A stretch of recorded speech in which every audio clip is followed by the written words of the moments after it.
ಮಂಗಳೂರು ಮಿರರ್ಗೆ ಸ್ವಾಗತ. ನಾನು ಹರ್ಷಿತ್ ಬಲ್ಲಾಲ್. ಮಕ್ಕಳಿಗೆ ಯಾವ ರೀತಿ ಪ್ರತಿಯೊಂದು ವಿಚಾರಕ್ಕೂ ತರಬೇತಿಯನ್ನು ನೀಡಲಾಗುತ್ತದೋ ಅದೇ ರೀತಿ ನಾವಿಲ್ಲಿ ನಿಮಗೆ ತೋರಿಸಲಿರುವ ಕೇಂದ್ರದಲ್ಲಿ ಆನೆಗಳಿಗೆ ತರಬೇತಿಯನ್ನು ನೀಡಲಾಗುತ್ತದೆ. ಈ ತರಬೇತಿ ಕೇಂದ್ರದಲ್ಲಿ ಸುಮಾರು 45ಕ್ಕೂ ಮಿಕ್ಕಿದ ಆನೆಗಳಿದ್ದು, ಈ ಆನೆಗಳು ಏನು ಮಾಡುತ್ತೆ ಅನ್ನೋದನ್ನು ತೋರಿಸುವ ಕುತೂಹಲಕಾರಿ ವರದಿ ಇಲ್ಲಿದೆ ನೋಡಿ.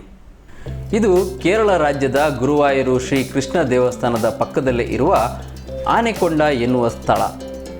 ಹೆಸರೇ ಹೇಳುವಂತೆ ಇಲ್ಲಿ ಎಲ್ಲಿ ನೋಡಿದರೂ ಆನೆಗಳದ್ದೇ ಕಾರುಬಾರು.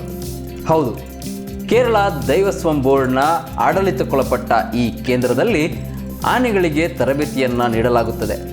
ಅಲ್ಲದೆ ಆನೆಗಳನ್ನು ಸಾಕುವ ಕಾರ್ಯವೂ ನಡೆಯುತ್ತಿದೆ.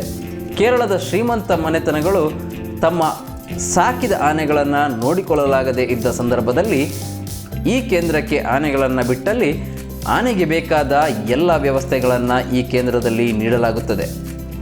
ಅಲ್ಲದೆ ಹೆಚ್ಚಿನ ಜನ ತಮ್ಮ ಹೆಸರಿನಲ್ಲಿ ಕೇರಳದ ಹಲವು ಪುಣ್ಯಕ್ಷೇತ್ರಗಳಿಗೆ ತಮ್ಮ ಹೆಸರಿನಲ್ಲಿ ಆನೆಯೊಂದನ್ನು ಕೊಡುವ ಸಂಪ್ರದಾಯವೂ ಇದ್ದು, ಹೀಗೆ ಕೊಟ್ಟ ಆನೆಗಳನ್ನು ದೇವಸ್ಥಾನದ ಆಡಳಿತ ಇದೇ ಆನೆಕೊಂಡ ಶಿಬಿರದಲ್ಲಿ ಬಿಟ್ಟು ಹೋಗುತ್ತದೆ.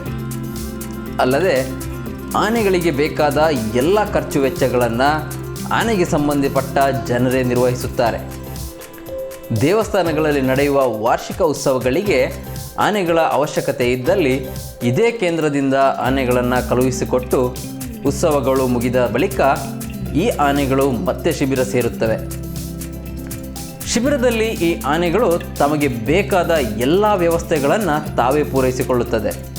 16 ಎಕರೆ ಪ್ರದೇಶವನ್ನು ವ್ಯಾಪಿಸಿಕೊಂಡಿರುವ ಈ ಕೇಂದ್ರದಲ್ಲಿ ಆನೆಗಳ ಆಹಾರಕ್ಕಾಗಿ ಹುಲ್ಲುಗಾವಲು ಮತ್ತು ಈಚಲು ಮರವನ್ನು ಬೆಳೆಸಲಾಗಿದೆ.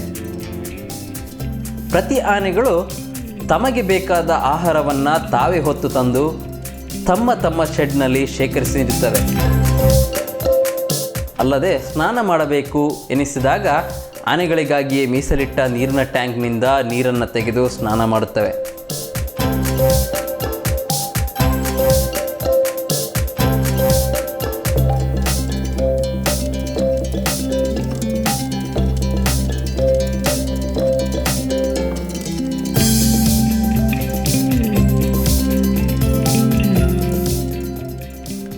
ಕಾಡಿನಿಂದ ನಾಡಿಗೆ ಬಂದ ಕಾಡಾನೆಗಳನ್ನು ಇಲ್ಲಿ ಪಳಗಿಸಿ ಸಾಕಾನೆಗಳನ್ನಾಗಿ ಮಾಡಲಾಗುತ್ತದೆ.